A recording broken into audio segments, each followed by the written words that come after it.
Louvado seja nosso Senhor Jesus Cristo. Nós vamos fazer a leitura do livro de Daniel, do profeta Daniel, 19º encontro. Trabalhar Daniel, capítulo 6, de versículo de 1 a 11. Ouçamos nossa leitura, nosso 19º encontro. E Dario, o Medo, lhe sucedeu no trono, com a idade de 62 anos. Dario decidiu nomear em todo o reino 120 sátrapas com autoridade. Acima deles havia 3 ministros, aos quais os governadores deviam prestar contas, para que o rei não fosse fraudado. Um dos 3 era Daniel. Contudo, Daniel estava tão acima dos outros ministros e governadores, por causa do seu talento extraordinário, que o rei decidiu dar-lhe autoridade sobre todo o império. Então os ministros e governadores procuraram uma oportunidade para pegar Daniel em algum deslize nas coisas de interesse do império. Mas nada conseguiram encontrar de errado, pois ele era muito honesto, e nada conseguiram achar de incorreto. Reconheceram então: não encontraremos coisa alguma em que pegar Daniel, a não ser em assunto da sua religião. Então os ministros e governadores foram correndo dizer ao rei: viva o rei Dario, para sempre.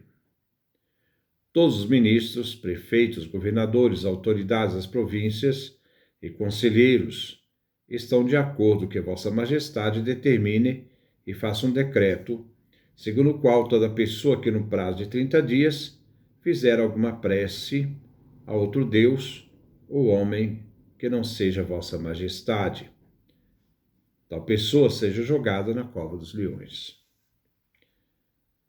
Majestade, sancione essa lei, assinando este documento, para que ela não possa mais ser alterada e revogada de acordo com a legislação dos medos e dos persas. E o rei Dario assinou o documento sancionando a lei. Ao saber que o rei tinha assinado o documento, Daniel foi para casa. No andar de cima havia uma janela que dava para o lado de Jerusalém. 3 vezes por dia ele se ajoelhava ali para rezar e louvar o seu Deus. E assim fazia sempre. Vamos então fazer esse comentário. Versículo 1. E Dario, o Medo, lhe sucedeu no trono, com a idade de 62 anos. Dario, o Medo, recebe o reino. Estamos agora sob o domínio persa. Recebe não só o reino da Babilônia, mas o poder imperial da nova perspectiva da história. Na Apocalíptica, o reino Medo corresponde ao segundo reino, o persa como o terceiro e o macedônio o quarto. Este rei Dario não é um personagem histórico. O seu nome vem de Dario I, o Grande, que recapturou a Babilônia em 521, após ela cair nas mãos do rebelde Nabucodonosor IV. Após ela cair das mãos do rebelde Nabucodonosor IV. Baltazar, o rei, não foi assassinado na Babilônia, mas morreu na batalha ao norte da cidade enquanto resistia ao Império Persa. Nabonido foi capturado enquanto tentava retornar a Temã para a Babilônia. Esta parte da história é uma reconstrução de Daniel. Versículo 2. Dario decidiu nomear em todo o reino 120 sátrapas com autoridade. Dario foi um grande organizador do Império Persa. Neste novo regime político, Daniel vem valorizado desde o início. 120 sátrapas. Dário I instituiu, na verdade, cerca de 30 sátrapas, grandes províncias, mas aqui o livro inclui o nome de sátrapa também a vários oficiais inferiores que governavam as subdivisões das satrapias. Podemos ver que Neemias foi um funcionário judeu que exerceu o cargo de responsabilidade na administração persa. Este Neemias que temos na Sagrada Escritura, um livro que leva o seu nome. Outros judeus também exerceram funções no reino persa. Versículo 3. Acima deles havia 3 ministros aos quais os governadores deviam prestar contas. Para que o rei não fosse fraudado, um dos 3, era Daniel. Daniel foi um homem de confiança de Dario, funcionário que tem um cargo que ele exerceu de forma exemplar. Aqui se tem em vista que na Babilônia Daniel tinha um poder do triunvirato e que manteve no reino persa, devido à sua capacidade, a autoridade. Daniel assumiu uma função de grão-vizir, supervisor, assistidos por ministros adjuntos. Assim, no reino persa, nós vemos um judeu que é promovido a um funcionário exemplar, a serviço do rei da Pérsia. Versículo 4. Contudo, Daniel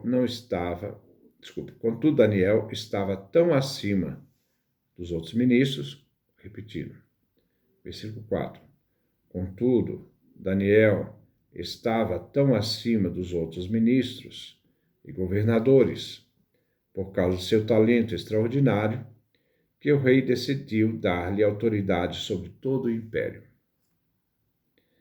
Daniel, quando governador de Nabucodonosor, foi nomeado chefe dos sábios e magos, oferecendo sua prudência, experiência e lealdade ao rei e ao império. Ele só pedia que respeitasse suas práticas religiosas. Aqui agora ele vem colocado para exercer uma autoridade acima dos outros ministros e governadores. Como o faraó do Egito deu poder maior a José do Egito, agora é Dario que dá poder a um outro judeu, Daniel. Ao colocar Daniel revestido de tal poder, o rei vai desencadear, sem saber, um conflito contra Daniel. Daniel, fiel às tradições religiosas do seu povo e, ao mesmo tempo, alto funcionário real, vem colocado dentro de intrigas do Palácio Imperial. Versículo 5. Então os ministros e governadores procuraram uma oportunidade para pegar Daniel em algum deslize nas coisas de interesse do império, mas nada conseguiram encontrar de errado, pois ele era muito honesto e nada conseguiram achar de incorreto. Houve uma luta interna entre os servidores do rei pela hegemonia do poder. Um poder que estava nas mãos de um estrangeiro, Daniel. E para eles era impossível aceitar isto. Eles nada encontraram para acusar Daniel. Assim, os ministros e governadores se sentem unidos ao ódio contra Daniel, um estrangeiro. Eles querem fazer que Daniel seja destituído, mas de forma legal, encontrando nele algum deslize na administração. Versículo 6. Reconheceram então, não encontraremos coisa alguma em que pegar Daniel, a não ser em assunto de sua religião. As autoridades, como não encontraram nenhuma desonestidade em Daniel, irão agora procurar um meio a fim de poder acusá-lo diante do rei. Eles vão usar a religião como um meio para satisfazer seus crimes políticos. Versículo 7. Então os ministros e governadores foram correndo dizer ao rei: viva o rei Dario para sempre. Para fazer seus planos, eles iniciam tentando incriminar Daniel em matéria religiosa. Eles chegam ao rei Dario, bajulando-o, mas queriam mesmo era envolver o rei no plano para poder destituir e condenar Daniel. O objetivo era comprometer Daniel em sua fidelidade a Javé e sua obediência ao rei. Ao bajular o rei, queriam adular a vaidade real. Versículo 8. Todos os ministros, prefeitos, governadores, autoridades das províncias e conselheiros estão de acordo que Vossa Majestade determine e faça um decreto segundo o qual toda pessoa no prazo de 30 dias, se fizer alguma prece a outro Deus ou homem, que não seja Vossa Majestade, tal pessoa seja jogada na cova dos leões. Eles iniciaram o preparativo para armar cilada a fim de acusar Daniel. Eles usam 3 passos. Primeiro vimos bajular o rei na sua vaidade. Agora armam uma arapuca para comprometer Daniel em sua fidelidade a Javé Deus, provocando então a desconfiança de Dario, né, na obediência de Daniel ao imperador. As autoridades se manifestam como verdadeiros leões aqui, que afiam a língua para devorar o inocente. Eles querem que, por questão de fé, Daniel desobedeça ao rei. Eles agem como verdadeiros leões na tentativa de devorar e eliminar Daniel, mas tudo dentro da lei. Eles têm consciência que Daniel jamais trairia Javé. Os reis persas eram tolerantes quanto às religiões, davam liberdade religiosa a qualquer pessoa submetida no império. Mas aqui a lei é antirreligiosa e intolerante. Versículo 9. Majestade, sancione essa lei, assinando este documento, para que ela não possa mais ser alterada ou revogada de acordo com a legislação dos medos e dos persas. Segundo a lei dos medos e persas, significa que os reis persas não poderiam mudar uma lei que fizeram. Isso valeria para os últimos reis da dinastia Aquemênida, mas não para Dario I, que não se submetia a seus ministros e governadores. Na Pérsia, a vontade do rei era lei. O decreto foi redigido em todos os detalhes. O objetivo era pegar Daniel, numa arapuca sem saída. O decreto procura a exclusividade do culto ao imperador. O decreto proíbe todo culto, excetuando o culto ao imperador, visto que o imperador é visto como ser divino. Quer atingir, assim, todo o âmbito da consciência. Quem quer que seja no Império Persa pode conhecer outro poder humano ou divino,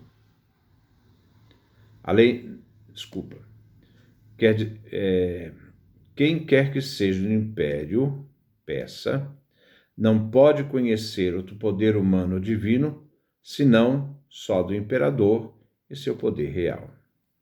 O decreto quer afirmar o poder absoluto do imperador. Versículo 10. E o rei Dario assinou o documento sancionando a lei. A perseguição religiosa aqui é apenas contra Daniel. Esta lei sancionada era dada por 30 dias somente, visto que, para os conspiradores, era um tempo suficiente para prender Daniel. O decreto tem a urgência de poucos dias. Neste tempo, ao desobedecer o decreto real, o réu seria condenado à morte, lançado à cova dos leões. Essa lei era inalterável e irrevogável, embora fosse uma lei injusta e imoral, pois era para condenar o inocente. É o jogo podre do poder. Aqui nós vemos um exemplo que existem leis imorais e existem leis amorais. Como também no nosso mundo hoje, existem muitas leis imorais. Por exemplo, a lei do aborto é uma lei imoral. Então, ela não é uma lei moral. Versículo 11. Ao saber que o rei tinha assinado o documento, Daniel foi para casa, no andar de cima, onde havia uma janela que dava para o lado de Jerusalém. 3 vezes por dia ele se ajoelhava ali para rezar e louvar a seu Deus, e assim fazia sempre.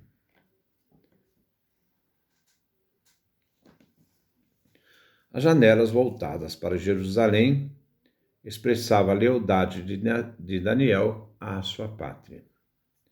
Daniel ajoelha. Os judeus, de modo geral, ficam de pé nas orações públicas. No pós-exílio, começaram o costume de se ajoelhar durante a oração privada, mas jamais na oração pública. A oração pública era sempre feita de pé. Por isso que os cristãos também, no início do cristianismo, rezavam de pé, nas orações públicas. O aposento superior era um lugar de retiro apropriado para a oração. Na oração, o judeu direcionava seu olhar para o templo de Jerusalém. As orações eram feitas pela manhã, 6 horas, ao meio-dia, e à tarde, 18 horas. Então, esse é o nosso comentário. Que Deus nos dê a sua graça, a sua bênção, a sua face resplandeça sobre nós.